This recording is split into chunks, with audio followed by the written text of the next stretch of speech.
নমস্কার বন্ধুরা, আপনি যদি একজন ইউপিআই ব্যবহারকারী হয়ে থাকেন, অর্থাৎ PhonePe, Google pay, Paytm, Bhim, SBI Bhim, PNB Bhim এরকম বিভিন্ন ধরনের যদি ইউপিআই অ্যাপ ব্যবহার করে থাকেন, তাহলে আপনাকে ইউপিআইয়ের নতুন নিয়মগুলি জানতেই হবে। কারণ ইউপিআইয়ের নতুন প্রায় 8টি নিয়ম হতে চলেছে, যেখানটায় সেই নতুন নিয়ম লাগু হওয়ার কারণে আপনি আপনার ইউপিআইটাকে যথেচ্ছভাবে ব্যবহার করতে পারবেন না। কারণ এবার থেকে লেনদেন থেকে শুরু করে ব্যালেন্স চেক সমস্ত এবার সীমা বেঁধে হয়েছে। তো দেখে নেব 1 আগস্ট 2025 থেকে ইউপিআইয়ের কী কী নতুন নিয়ম লাগু হচ্ছে এবং তার ফলে আপনাকে কী কী করতে হবে। আশা করব ভিডিওটি সম্পূর্ণ দেখবেন, কারণ এখানে সমস্ত ধরনের সীমা কিন্তু বেঁধে দিয়েছে। এতদিন কী ছিল, আমরা সবাই ইউপিআইটা যথেচ্ছভাবে ব্যবহার করতাম, সেই বিষয়টা কিন্তু আর হবে না। কারণ 1 আগস্ট থেকে এই ইউপিআই প্ল্যাটফর্মের সমস্ত নিয়মগুলিকে কিন্তু চেঞ্জ করে দেওয়া হচ্ছে। কারণ বলা হচ্ছে যে national payments corporation of India অর্থাৎ এনপিসিআই তাদের নতুন অ্যাপ্লিকেশান প্রোগ্রামিং ইন্টারফেস বা এপিআই ব্যবহারের কথা বলেছে, এবং যার ফলে গুগল পে, ফোনপে, পেটিএম এবং অন্যান্য যে আছে ভীম অ্যাপ সমস্ত কিছুকে কিন্তু এই নতুন নিয়ম মেনে চলতে হবে। না হলে কিন্তু গ্রাহকদের অনেক সুবিধা বাতিল করে দেওয়া হবে বা স্থগিত করে দেওয়া হবে। 1 আগস্ট থেকে যে কার্যকর হচ্ছে যে সমস্ত নিয়ম, তার মধ্যে বড় যে পরিবর্তন সেটা হচ্ছে ব্যালেন্স চেক লিমিট। এতদিন কি ছিল, আপনি যত ইচ্ছে ব্যালেন্স চেক করতে পারতেন, এবার কিন্তু 50 বার আপনি ব্যালেন্স চেক করতে পারবেন। অর্থাৎ নতুন নিয়ম অনুসারে দিনে আপনি ইউপিআই ব্যবহারকারী হয়ে থাকলে 50 বার আপনি ওই ইউপিআইয়ের মাধ্যমে বা ফোনে যেভাবে হোক ব্যালেন্স চেক করতে পারবেন 50 বার। তো স্বাভাবিকভাবে কেউ যদি দুটো ইউপিআই ব্যবহার করে, ধরুন কেউ ফোনপেও ব্যবহার করছে, গুগল পেও ব্যবহার করছে, তো সেক্ষেত্রে উনি কিন্তু 50 বার দুবার কিন্তু উনি সুযোগ পাবেন। অর্থাৎ প্রতিটা অ্যাপের জন্য 50 বার করে ব্যালেন্স চেকের সুবিধা পাবেন। এবং সেই সঙ্গে এনপিসিআই বলছে যে এপিআই কল প্রতিরোধ করার জন্য কিন্তু এই নিয়মটি করা হচ্ছে। কারণ কি হচ্ছে, সবাই একসঙ্গে বারবার ব্যালেন্স চেক করার ফলে সিস্টেম স্লো হয়ে যাচ্ছে এবং তার ফলে যে কার্যকারিতাটা অনেকখানি কমে গেছে। লিঙ্ক করা ব্যাঙ্ক অ্যাকাউন্টের তথ্য, মোবাইল নাম্বার কোন ব্যাঙ্ক অ্যাকাউন্টের সঙ্গে লিঙ্ক আছে সেটা দেখার জন্য দিনে মাত্র 25 বার সুযোগ দেওয়া হবে প্রতিটি অ্যাপের জন্য। অর্থাৎ প্রত্যেকটি যে অ্যাপ আপনি ব্যবহার করছেন তার জন্য আপনাকে 25 বার সময় দেওয়া হবে আপনার কোন অ্যাকাউন্টটি মোবাইলের সঙ্গে লিঙ্ক আছে। অটোপে পেমেন্টের জন্য নির্দিষ্ট সময়সীমা। এবার চাইলে আপনি যে কোনো সময় অটোপে করতে পারবেন না।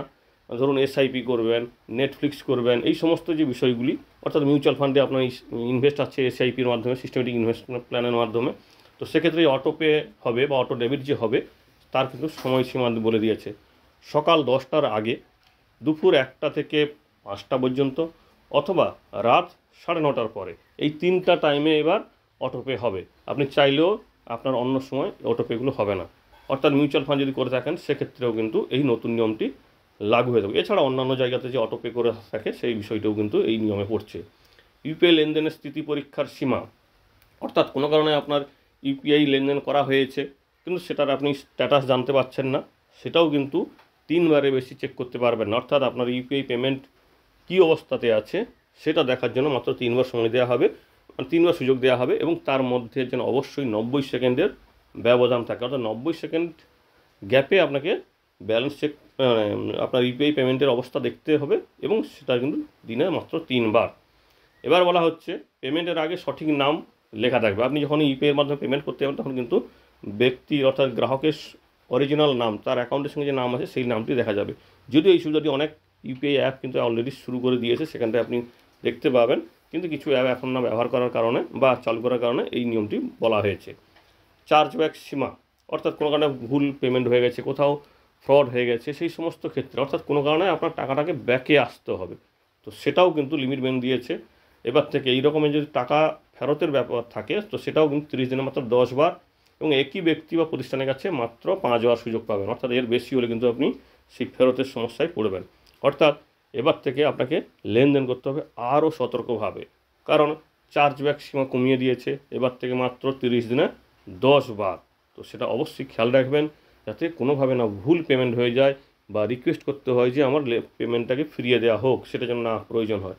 এবার হচ্ছে কি, প্রত্যেকটা লেনদেনের পরে ব্যালেন্স, আপনার অ্যাকাউন্টের ব্যালেন্স পপ আপ হিসাবে অর্থাৎ স্ক্রিনে উঠে বন্ধ হয়ে যাবে, অথবা এসএমএসের মাধ্যমে জানাতে বলা হয়েছে অ্যাপগুলিকে, অর্থাৎ গ্রাহক যেন তার ব্যালেন্সটা সবসময় দেখতে পায়। এবার আসি গ্রাহকদের কী করা উচিত, অর্থাৎ ইউপিআই ব্যবহারকারীদের কী কী করা উচিত। বলা হচ্ছে অবশ্যই ব্যালেন্স এবং লেনদেনের যে অবস্থা পরীক্ষা, তার যে সীমা বলে দেওয়া আছে, এই সীমাটা কিন্তু সবসময় যেন খেয়াল রাখা উচিত। তার বেশি যেন না হয়, আপনি বেশি যেন না ব্যালেন্স চেক করে ফেলেন বা লেনদেনের পরীক্ষা না করে ফেলেন। এছাড়া আপনার অটোপে পেমেন্ট কোন সময় হবে সেটা আপনাকে দেখেই কিন্তু আপনার প্ল্যানিং করতে হবে।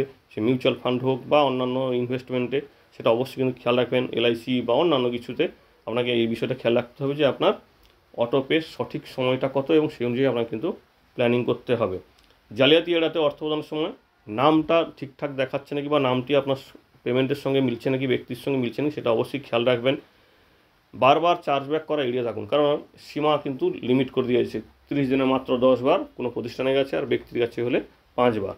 এই বিষয়টি কিন্তু অবশ্যই নতুন ইউপিআই সঙ্গে যুক্ত হচ্ছে, অর্থাৎ এই নতুন নিয়মগুলো আপনাকে মেনে চলতে হবে। স্থায়ীভাবে আপনি কিন্তু আর যথেচ্ছভাবে মানে ইচ্ছা মতন কিন্তু ইউপিআইটাকে ব্যবহার করতে পারবেন না, তার জন্য সীমা বেঁধে দেওয়া হয়েছে। সেই সঙ্গে একটা খবর বলে রাখি, বিভিন্ন সংস্থা কিন্তু দাবি করছে যে ইউপিআইয়ের লেনদেনের জন্য চার্জ নেওয়া হয়, মানে দাবিটা যেন মেনে নেওয়া হয়, তারা টাকা নিতে বলছে। তো ভারত সরকার এখনও রাজি হয়নি, ভবিষ্যতে হলে কিন্তু সেটা কিন্তু আরও সমস্যার হবে। এই নতুন নিয়মগুলি কতটা আমাদের কাজে লাগবে বা আপনার কাজে লাগবে অবশ্যই কমেন্ট করে জানাবেন। ধন্যবাদ।